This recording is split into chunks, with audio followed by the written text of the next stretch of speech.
Sí, muy buenas, Juanjo, muy buenas a todos. Bueno, comentar eso, que yo la residencia ya la acabé en mayo, soy adjunto de estos jóvenes, pero vamos, me siento joven y en formación igual, porque yo creo que no dejamos nunca de formarnos y es una de las cosas de las que vamos a hablar aquí. Yo sinceramente, van a ser tres, cuatro mensajes, 10 minutos no va a llegar, probablemente me gustaría que eso, que lo aprovecháramos para un poco debatir entre todos, sacar conclusiones y trabajar en los mensajes que creo que es importante que los trabajemos, ¿no? Desde ese punto de vista intergeneracional que se pretende precisamente esta charla y que podamos, ¿no? Trabajarlo y edificarlo. Yo creo que el tema que se pone en cuestión es súper importante y que algunos pues lo tratamos en nuestro día a día. Hoy, por ejemplo, yo esta mañana en mi sesión clínica iba a hablar sobre farmacoeconomía, una charla que se dio en el último congreso de la parte de melanoma, del Grupo Español de Melanoma, y la verdad que muy, muy interesante. Hablaba precisamente de la otra parte, o sea, de la carencia muchas veces de acceso a terapias innovadoras, ¿vale? Por parte de los profesionales para poder prescribirlo a sus pacientes y cómo eso también es una realidad, ¿vale? Aquí al final el escenario es mucho más complejo, no hay tampoco que demonizar a ciertos agentes, lo que hay que hacer es saber en qué momento te toca ponerte el gorro de qué cosa, cuando eres profesional tienes que prescribir y cuando eres legislador sanitario tienes que hacer tu función y no la puedes delegar y esa es una de las cosas que estamos hablando y la importancia de tener una legislación, ¿no? Que tenga claro cuáles son su fundamento y sobre todo hacia qué tiene que orientarse, que es al bienestar de los pacientes, hacia la sostenibilidad del sistema y hacia la mejor atención para todos. Y ahí voy a hablar precisamente de una cosa muy, muy sencilla, que es, bueno, algo que complejo probablemente porque no lo tenemos metido en nuestro chip desde el inicio, pero que nuestras generaciones tienen que cambiarlo, ¿vale? Que es el tema de la declaración de intereses dentro de lo que es, ¿no? El ámbito de la prescripción y un poco con lo que hablaba eso. Yo creo que mi parte también es transversal porque hablo también un poco de la formación, ¿no? De cómo al final, en una estructura donde al final la formación muchas veces no es asumida en gran parte por quien es el empleador y quien tiene, ¿no? esa obligación de tener a su empleado en la mejor formación, pues ahí determinada empresa, hablamos de la industria farmacéutica, aprovechan, ¿no? para potenciar esa formación.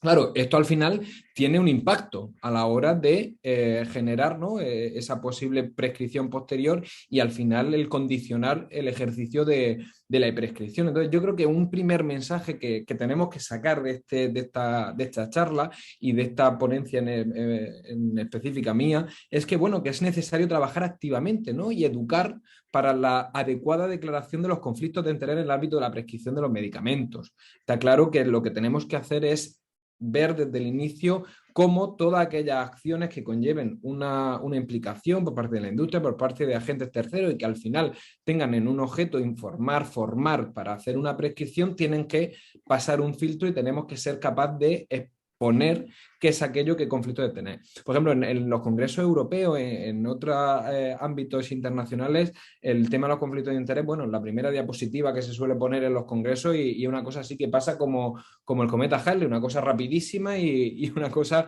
bastante como que no se le da importancia. Yo creo que es eso importante y es una de las cosas que incluso tiene que hacer decir, oye, mire, perdone, usted que está hablando de ese tema, estoy viendo que tiene esos conflictos de interés. ¿Hasta qué punto eso que me está diciendo usted en esta ponencia o en esta charla puede ir condicionado por esos conflictos de interés? Porque es que si no, al final tú puedes hablar muy bien, pero si la base o lo que estás enunciando en base a tu ponencia puede tener ese conflicto de interés, el resultado al final está viciado. Y eso es importante. Por tanto, una de las primeras y la primera de los mensajes a llevar a casa es eso, es que es necesario trabajar activamente y educar, ¿de acuerdo?, para la adecuada declaración de los conflictos de interés.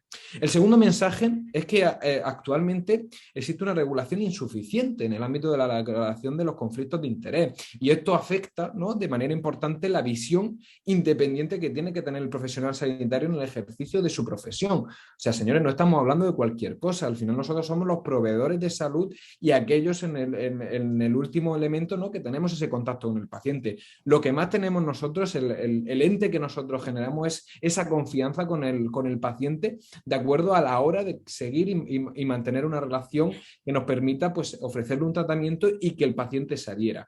si todo esto no lo trabajamos, si existe un conflicto de interés, no iba a decir no declarado, pero que realmente, o sea, no conocido, no trabajado previamente y analizado hasta qué punto puede existir, pues al final tiene un importante impacto, no solo social en el ámbito de toda la profesión médica de cara, ¿no?, a ese conflicto de interés, sino también en nuestra relación médico-paciente. Y eso es primordial. Si ya afectan a una cosa, nuestra relación médico-paciente, estamos perdiendo la esencia de ser médico y por tanto, bueno, pues podríamos denominarnos de otra manera. Podemos ser cualquier otro oficio, ¿no?, en este mundo mercantil y liberal que queramos, pero realmente estamos perdiendo la esencia del médico. Por tanto, ese segundo mensaje a llevarnos a casa es eso, que existe una actual regulación, ¿vale?, en el ámbito de la declaración de los conflictos de interés y que afecta de forma importante a la visión independiente del profesional sanitario en el ejercicio de su profesión y de su acto médico. Y por último,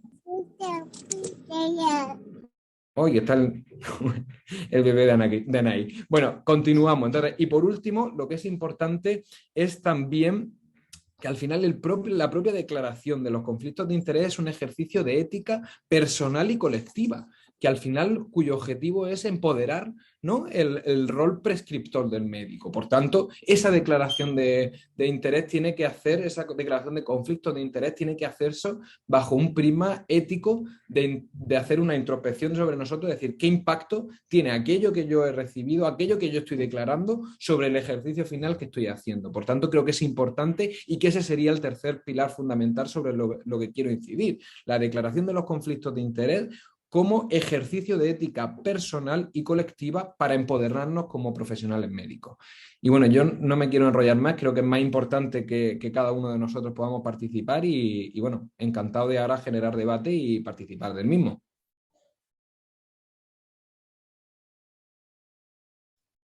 Muchas gracias, Domingo. Interesantísimo los tres puntos claves que has tocado, que era de alguna manera sobre lo que te quería preguntar y sobre lo que sospecho que podéis empezar a tener experiencias, espero todas sean buenas, en el primer contacto que tenéis con la profesión en la formación MIR, y tú especialmente en una especialidad digamos compleja, ¿no?, y donde, bueno, todos sabemos que la oncología pues es una especialidad muy compleja y claramente influenciada en este momento por este tipo de cuestiones, ¿no?, de la que no vamos a hablar. Espero que tengas mucha suerte y que todos los inputs que te lleguen sean muy positivos. Me parece, lo que tengo claro es que lo tienes claro, ¿no?